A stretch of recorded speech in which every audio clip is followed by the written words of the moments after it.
Bonjour à tous et à toutes, j'espère que vous allez bien. Cette belle journée ensoleillée sur Paris. Voilà, je suis ingénieure en microbiologie de formation.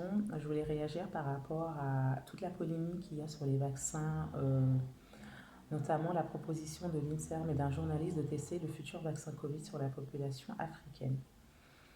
J'aimerais apporter à ce sujet justement mon expérience en tant qu'ancienne responsable laboratoire clinique sur l'essai clinique Prévac qui se déroule actuellement en Guinée-Conakry, dont l'INSERM est membre, le NIH les Américains, la London School pour les Anglais et Alima pour l'ONG. Ce que je suis sur le point de vous dire a fait bondir et a fait réagir toutes les associations et les institutions qui régulent les essais cliniques, à savoir les premiers, évidemment, les Américains avec la FDA, qui est la Food Drug Administration in the US. Je les ai contactés en premier en leur disant, voilà les gars, voilà ce qui s'est passé sur l'essai clinique Prévac, qu'est-ce que vous en pensez? Réponse, vous devez contacter immédiatement le procureur de la République. Les faits sont très très graves. Il faut contacter le procureur de la République. Et il va falloir porter plainte également auprès de l'ambassade de Guinée, car il faut que la Guinée reconnaisse ce qui s'est passé. C'est ce que j'ai fait. Vous pensez que ça aboutit à quelque chose? Regardez où on est. J'ai porté plainte depuis le 20 janvier 2020. Le gouvernement guinéen est parfaitement au courant que j'ai déposé ma plainte. Ont-ils réagi? Voilà où on est actuellement. Donc on a des chercheurs qui viennent dans le pays des autres, commettent des crimes, les gouvernements sont au courant et préfèrent se taire. Je vais rentrer dans le prévu du sujet directement. Comme je vous disais, j'étais l'ancienne responsable laboratoire sur le projet Prévac en Conakry, sur le site de Mafereña. Quand je suis arrivée sur le projet, l'équipe sur place, qui était composée de 3 personnes de l'INSERM et d'une personne d'Alima, avait décidé, comme ça, sans raison, de mettre de côté le responsable national, M. Daouda Kamara. Et ils m'ont demandé exactement de faire la même chose. Donc c'est-à-dire que moi, qui suis humanitaire, je vais dans le pays de quelqu'un, je trouve quelqu'un à son poste, et je décide de le mettre de côté et de ne pas le laisser travailler sur notre projet. Et quand j'ai demandé pourquoi, la réponse a été mot pour mot, texto, les Guinéens sont des incapables, c'est des fainéants, on a déjà essayé, ils ne comprennent rien, ne perds pas ton temps à former les Africains ne connaissent rien à la recherche clinique. Je pense que quand ils m'ont regardé, ils ont un peu oublié d'où je venais. Peut-être se sont fait-ils avoir par ma voix, comme beaucoup d'Africains se font avoir par ma voix quand je suis en Afrique, pensant trouver une femme européenne et me disent non, non, c'est une blanche qui m'a appelé là. Je suis non, c'est moi qui viens de t'appeler. Et oui, je suis d'origine africaine, je dis d'origine congolaise et française de nationalité. Donc, comment voulez-vous que je réagisse quand j'entends ça?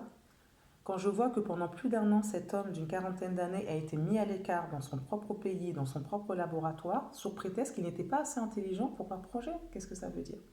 Est-ce que vous avez fait une évaluation des compétences? Non. Est-ce que vous avez parlé avec la personne? Non. Est-ce que vous savez comment la personne se situe? Est-ce que déjà, ce centre de recherche avait l'habitude de faire des essais cliniques? Parce que vous êtes arrivé avec vos équipements tout neufs, là, tout flambant neufs, mais est-ce que vous les avez formés au préalable? Non.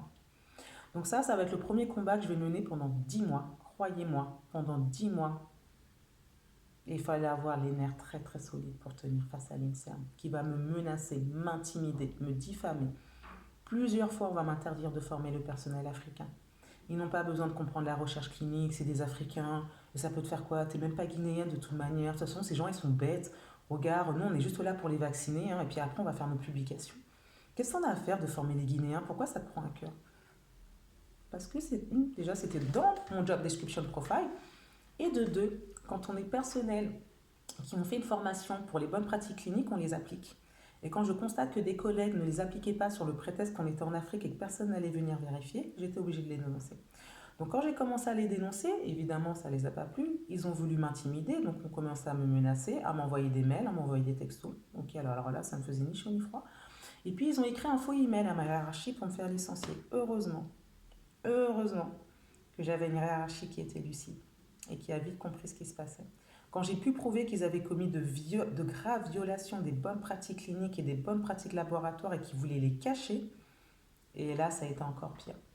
De plus, à ces circonstances de discrimination, de propos racistes, de diffamation, de menaces, il y a eu de l'harcèlement sexuel avec circonstances aggravantes. Oui.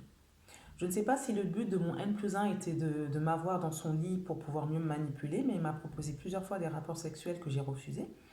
Et dès lors, m'a insulté plusieurs fois de chaudasse et de salope dans la mission. Sa hiérarchie était parfaitement au courant de cela, n'a jamais réagi. La même personne qui se permettait de ramener régulièrement des prostituées à la base vie expat alors que ça nous était interdit, sa hiérarchie était au courant, personne n'a rien dit. Donc vous voyez qu'on est dans un contexte où aujourd'hui l'INSERM peut aller en Afrique, menacer les médecins africains, menacer les chercheurs africains, les licencier de manière abusive, qui comme moi ont essayé de parler, mais moi, ça a bloqué, je suis française comme vous les gars. Et ouais, la nationalité française, je l'ai, je connais parfaitement mes droits. Et je connais parfaitement les règles en essai clinique puisque c'est l'INSERM qui m'a formée. Et je remercie beaucoup le professeur Corvois pour cela. Et l'équipe INSERM de Saint-Antoine.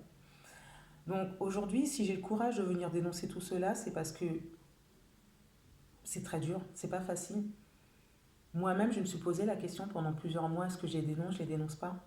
Et puis au bout d'un moment, quand je les vois continuer à passer à la télé, à se vanter de faire du bien en Guinée-Conakry, alors qu'ils avaient même interdit aux Américains de rentrer dans le laboratoire, alors que je rappelle quand même que les Américains ont financé la grande majeure de l'étude clinique, et qui m'ont crié dessus littéralement pour que je me rende compte qu'à l'INSERM, alors que c'était un consortium avec plusieurs partenaires et que ma hiérarchie était Alima et non pas l'INSERM, m'ont pris en grippe, ont tenu des propos discriminants et dégradants envers moi, tout ceci rapporté à ma hiérarchie, à leur hiérarchie sans aucune sanction. Certains d'eux n'hésitaient pas à faire des erreurs graves et à accuser le staff guinéen pour qu'ils se fassent licencier ou pour qu'ils ont des blabs. Et le pire, c'est qu'ils s'en vantent après. Donc vous voyez vraiment, vous avez affaire à des profils juniors qui n'ont jamais managé en Afrique, jamais managé en France, et qu'on envoie là-bas comme chef de projet clinique, coordinateur projet clinique, pharmacien. Et vous savez ce que me disent ces jeunes? Mais tu comprends, en France, j'aurais jamais un poste comme ça. Ici, je peux me faire la main. Et puis de toute façon, Yazdan, il m'a promis un super poste à Paris. Donc moi, les Guinéens, franchement, ouais, je m'en fous un peu, quoi. Donc, ils n'hésitent pas à vacciner des gens. Ces gens décèdent. Oui, il y a eu des décès durant cet essai clinique, dont l'INSERM a toujours refusé d'enquêter. Donc, je rappelle qu'en Europe, notamment en France, quand il y a un décès suite à un essai clinique avec un produit injectable, l'essai clinique est immédiatement arrêté. Et une enquête est menée afin de déterminer si l'injection du produit a provoqué le décès du patient ou dans certains cas, comme on a vu en Guinée, des patients ont développé des pathologies qu'elles n'avaient pas avant la vaccination. L'INSERM a toujours refusé d'enquêter ou de prendre en charge ces personnes-là. Et vous savez combien est payé un Guinéen pour tester un essai, un vaccin? Il est payé 60 euros. Ouais. 60 euros, un sac de semoule, un sac de riz, un peu d'huile. Et comme dit Yazdan, c'est bon, c'est bien pour des gens comme eux. C'est pitoyable. Je vous dis, professeur Yazdan, et j'assume mes mots, c'est pitoyable votre comportement et vos propos. Je ne pense pas que vous-même vous vaccinerez votre propre enfant pour 60 euros. Et c'est ce que vous donnez aux Guinéens, alors qu'en France, les personnes sont payées 3 000, 4 000 euros, voire au-delà pour un vaccin. Donc quand j'entends les footballeurs Didier Drogba, Samuel Eto'o s'agiter, faire du bruit, ouais, c'est bien les gars, vous avez fait votre com. Vous avez fait du bruit, mais à côté de ça, il s'est passé quoi? Vous gagnez des millions, n'est-ce pas? Moi, je ne vous ai pas entendu dire, est-ce qu'il y a du matériel suffisant pour répondre au Covid? Est-ce que le personnel africain est suffisamment formé? Parce que je vais vous dire une chose que peut-être le monde refuse de voir et les Africains eux-mêmes en grande priorité, c'est qu'aujourd'hui, il y a très peu, et moi j'ai envie de dire, peut-être en dehors de l'Afrique du Sud et peut-être d'autres pays, des pays africains qui sont capables de mener des essais cliniques de A à Z par eux-mêmes. Tout simplement pourquoi les personnes ne sont pas formées. Et quand bien même les personnes connaissent un minima la réglementation, il est très difficile de mettre en place un essai clinique en Afrique et de respecter toutes les conditions. Je suis d'accord qu'on ne peut pas tout respecter, il y a des choses, malheureusement, où on est obligé de passer, mais il y a des choses sur lesquelles je ne passerai pas. Les menaces, les harcèlements, les diffamations, le racisme, pour moi, ça ne passe pas.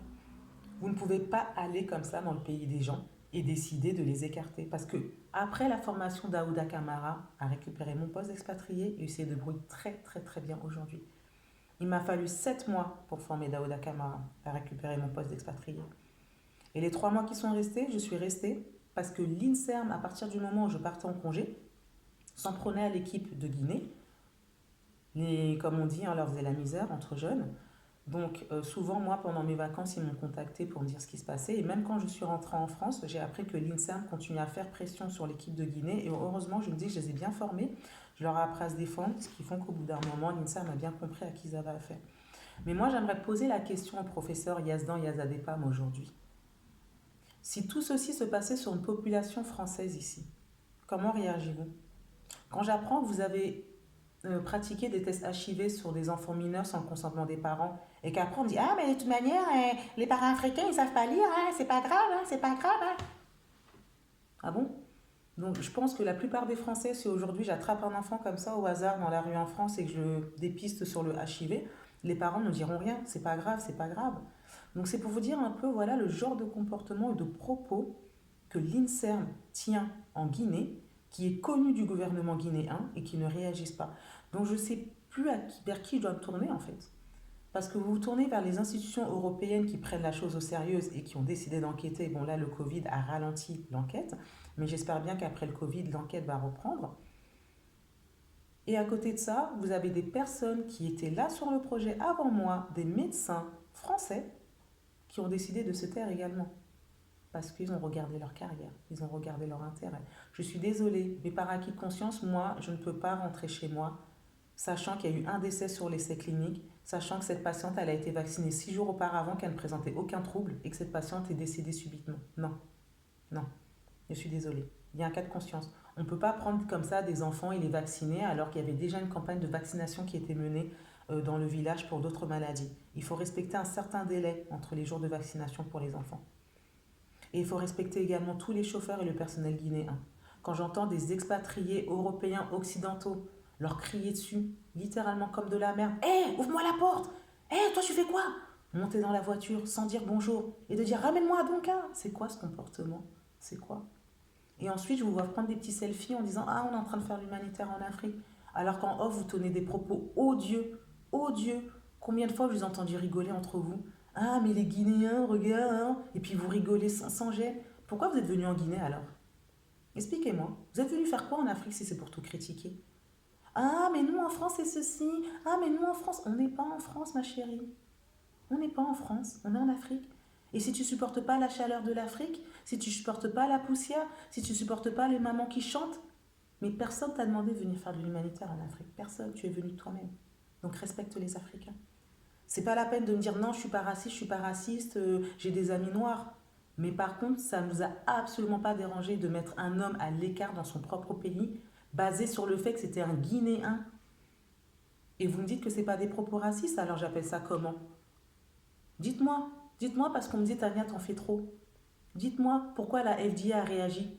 Pourquoi au niveau européen l'IMI a réagi. Pourquoi l'ANSM, même si très tardivement, a réagi. Pourquoi la Ligue des droits de l'homme a réagi face à ce que vous avez fait en Guinée. Je pense que vous étiez les seuls à croire que vous êtes en train de faire du bien à la population ou je ne sais quoi.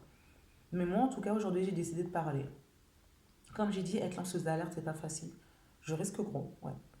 Je risque peut-être de me faire licencier, hein. J'en ai aucune idée comment mon employeur va réagir. Mais trop, c'est trop. À un moment, je me dis, je ne peux pas prétendre connaître les bonnes pratiques cliniques, savoir qu'une institution comme la France les a consciemment violées et puis continuer ma vie tranquillement, non. En dehors même du fait de dénoncer que les essais cliniques sur les Africains sont menés comme des cobayes, j'ai quand même été harcelée sexuellement et moralement, et ceci sans aucune sanction envers cette personne. Et pour moi, ça, c'est inadmissible. Parce que ça veut dire que demain, cette personne va recommencer sur une autre personne qui est peut-être plus vulnérable que moi. Et vous ne savez pas comment ça peut finir. Parce que pour moi, ça a été très très dur. Et pourtant, les personnes qui me connaissent savent que je suis forte de caractère. Mais quand c'est au quotidien, tout le temps, au bout d'un moment, vous finissez par craquer. Et heureusement que j'avais ma hiérarchie et mes collègues qui m'ont beaucoup soutenue. Donc voilà tout ce que j'avais à dire. Concernant ces essais vaccinaux, voilà, moi j'ai dit ce que j'avais à dire. Après, s'il y en a qui veulent continuer le combat avec la Guinée, continuer. Moi, j'ai décidé de me retirer de tout cela. Tout simplement, quand je vois la réaction et le comportement de l'ambassadeur de Guinée, j'ai envie de me dire, soit ils ont fait leurs accords en haut, ils ont touché leur argent et leurs billets, donc ils n'en ont rien à faire. Donc ne va pas mettre en péril ta vie pour eux, parce que clairement, voilà. Donc moi, je vais me concentrer sur l'autre affaire qui est un peu plus personnelle, qui a porté atteinte à ma dignité, à mon respect et à ma personne, que de me concentrer peut-être sur l'affaire Préva que j'essaie de dénoncer depuis plusieurs mois, dont certaines personnes sur Facebook m'ont accusé de faire du fake ou de faire l'intéressante. Lol. C'est vrai que je vais passer comme ça sur les réseaux sociaux pour m'afficher. Non, non. Ce que je dis est vrai. Donc voilà, vous partagez pas. Et j'aimerais vraiment que s'il y a des personnes comme Didier Drogba et Samuel Eto'o, plus que de faire du bruit, faites des actions, les gars. Envoyez des gens former les Africains. envoyer du matériel plutôt que juste de dire ah c'est inadmissible de s'arrêter là. Voilà. J'avais promis à l'INSERM qu'on allait se revoir. Je l'avais dit, hein, n'est-ce pas? Je suis pas partie sans rien. Vous imaginez que j'ai collecté des preuves contre vous. Des preuves très très solides. Des preuves dont je pense que tout tribunal et même l'opinion publique seraient ravis d'une part d'entendre. Ah, il y a des audios qui sont sympas. Il y a des mails qui sont sympas. Il y a des rapports qui sont cool. Donc voilà. Donc je vais dévoiler mon nom. Pour ceux qui me disent, mais c'est qui cette fille? On sait pas c'est qui, elle n'a pas dit son nom. Non, c'est fait exprès. J'ai pas dit mon nom parce que voilà, je voulais que vous écoutez jusqu'au bout la vidéo et pas que vous allez googler mon nom sur les réseaux sociaux. Je m'appelle. Ça sera à vous de découvrir. À très bientôt, l'Inserm. Bye.